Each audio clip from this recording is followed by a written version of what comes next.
مسیح خداوند میں آپ کو سلام ہو، خداوند آپ کو برکت دے۔ آج ہم لے کر آئے ہیں آپ کے لیے میسج۔ دیکھتے ہیں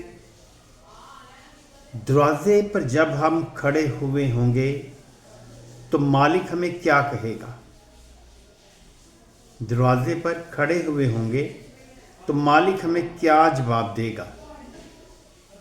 دیکھتے ہیں متی رسول کی انجیل اس کا 13 باب اس کی 25 آیت۔ جب گھر کا مالک اٹھ کر دروازہ بند کر چکا اور تم باہر کھڑے دروازہ کھٹکھٹا کر یہ کہنا شروع کرو کہ اے خداوند ہمارے لیے کھول دے، اور وہ جواب دے کہ میں تم کو نہیں جانتا،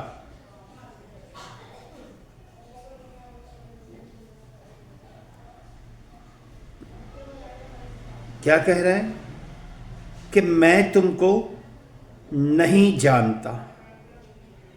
اس کا جواب یہ ہے کہ میں تم کو نہیں جانتا کہ کہاں کے ہو۔ خدا کا کلام ہمیں فرما رہا ہے کہ مالک جب اٹھ کر دروازہ بند کر دے گا تو ہم دروازے پر کھڑے ہوئے کہیں گے کہ اے مالک دروازہ کھول دے، تو مالک کہے گا کہ میں تم کو نہیں جانتا کہ کہاں کے ہو۔ آمین۔ خدا کا کلام جو ہے یہ رازوں اور بھیدوں سے لکھا گیا ہے۔ جتنے بھی کلام ہم پڑھتے ہیں یہ خدا کے راز ہیں، خدا کے بھید ہیں۔ جیسے آپ نے انجیر کے درخت کا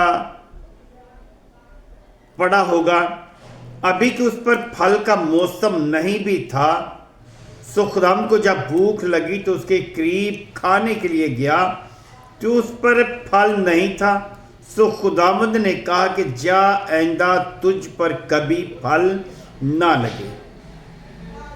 شاگردوں نے کہا کہ اے استاد، اے خداوند، اس کا تو پھل دینے کا وقت ہی نہیں ہے، موسم نہیں ہے۔ ہم جو لوگ ہیں ہم اپنے وقت کو اس وقت جانیں گے جب وہ دروازے کو بند کر دے گا، اور ہم کھڑے ہوئے کھٹکھٹائیں گے تو وہ کھولے گا نہیں۔ چاہے جتنی بھی ہم عبادت کریں، پرستش کریں، اگر ہم دل سے صاف نہیں ہے تو خداوند ہرگز ہماری ان دعاؤں کا جواب نہیں دے گا۔ دعا کا جواب لینے کے لیے، اندر داخل ہونے کے لیے ہم نے خداوند یسوع مسیح کو جاننا ہے، اپنے دل کو خالی کرنا ہے، تاکہ خداوند ہمیں یہ نہ کہے کہ میں تمہیں نہیں جانتا کہ تم کہاں کے ہو۔ جب ہم اپنے آپ کو خداوند کے حضور رکھیں گے تو خداوند ہمیں جانے گا بھی، کیونکہ اس نے کہا ہے کہ میں باپ کے پاس جاتا ہوں تمہارے لیے مکان تیار کروں گا، کیونکہ اس کے پاس اختیار ہے۔ وہ بیٹا ہی نہیں بلکہ وہ خداوند بھی ہے، وہ خدا کے رازوں کو جانتا ہے۔ وہ انسان ہو کر جب دنیا میں آیا، دنیا میں اس نے اپنا وقت گزارا، پھر بھی اس نے کہا کہ میں باپ کے پاس جا کر تمہارے لیے مکان بناتا ہوں، تمہارے لیے ایک دوسرا مددگار بھیجوں گا، یعنی کہ روح حق، جسے دنیا حاصل نہیں کر سکتی۔ حاصل کرنے کے لیے ہم نے اپنے آپ کو بالکل چھوٹا کرنا ہے،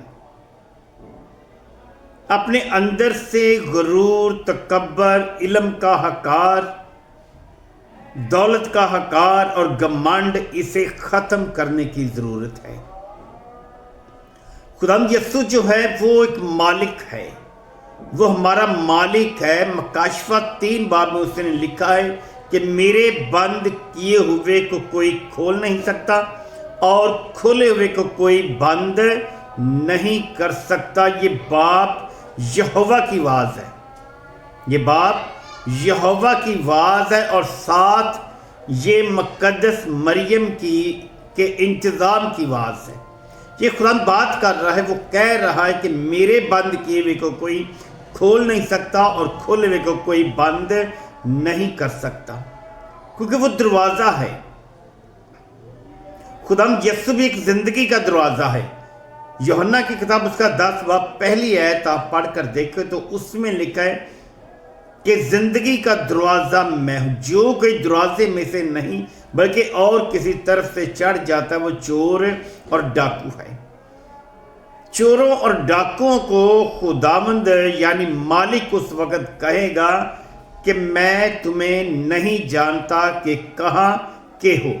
آج ہی ہم اپنی زندگی کو تبدیل کریں گے، دنیا کی عیش شہرت کو چھوڑیں گے، سو خداوند ہمیں قبول کرے گا۔ آپ نے حوالہ پڑھا ہوگا، وہ لکھتا ہے جب خداوند یسوع مسیح سفر پر جا رہے ہیں، امیر شخص اس کے پیچھے آتا ہے تو وہ کہتا ہے کہ اے خداوند، اے مالک، میں آسمان کی بادشاہی کو کیسے حاصل کروں گا؟ وہ کہتا ہے کہ سب حکموں پر عمل کر۔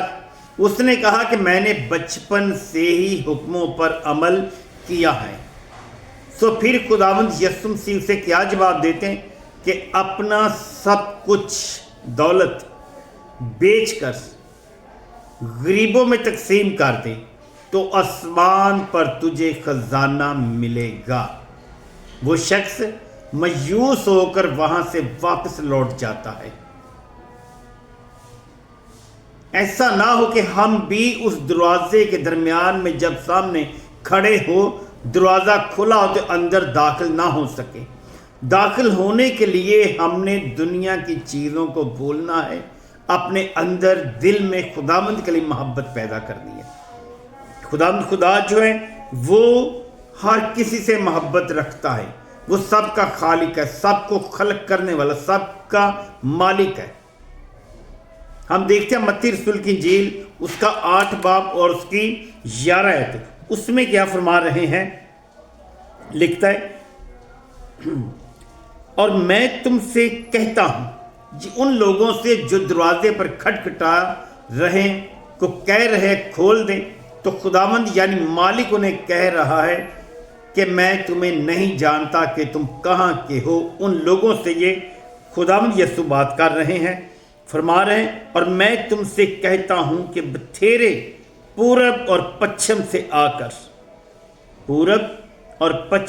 آ کر ابراہم اور اسحاق اور یعقوب کے ساتھ آسمان کی بادشاہی کی ضیافت میں شریک ہوں گے،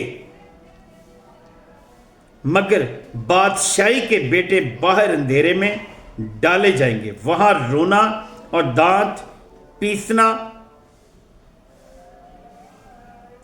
باہر اندھیرے میں ڈالے جائیں گے، وہاں رونا اور دانت پیسنا ہوگا۔ یہ دیکھ لیں، یہ خداوند یسوع مسیح کی آواز ہے، وہ بتا رہے ہیں کہ وہاں رونا اور دانت پیسنا ہوگا۔ کیوں؟ اس لیے کہ ہم آج خداوند کو وقت نہیں دیتے، خداوند کو ہم جانتے نہیں، ہم سچائی کو قبول نہیں کرتے جو ہمیں آزاد کرتی ہے، جھوٹ کے ہم پیروی کرتے ہیں، سو ہمیشہ غلامی میں ہی رہیں گے۔ تو غلام سدا ہمیشہ غلام ہی رہتا ہے، وہ بیٹا نہیں بنتا، وہ وارث نہیں بنتا۔ وارث بننے کے لیے ہم نے خداوند کے حضور ٹھہرنا ہے، اپنے دل کو مکمل طور پر پاک اور صاف رکھنے کی ضرورت ہے، اور پھر ہی خداوند ہمارے روزوں کو، ہماری دعاؤں کو قبول کرے گا۔ خداوند آپ کو برکت ہے۔ آپ اسی طرح خداوند کے کلام سے جڑے رہیں تاکہ ہماری ہر ویڈیو آپ تک پہنچ سکے، تو خداوند کے نام کو جلال ملتا رہے۔ خداوند آپ کو برکت دے، آمین۔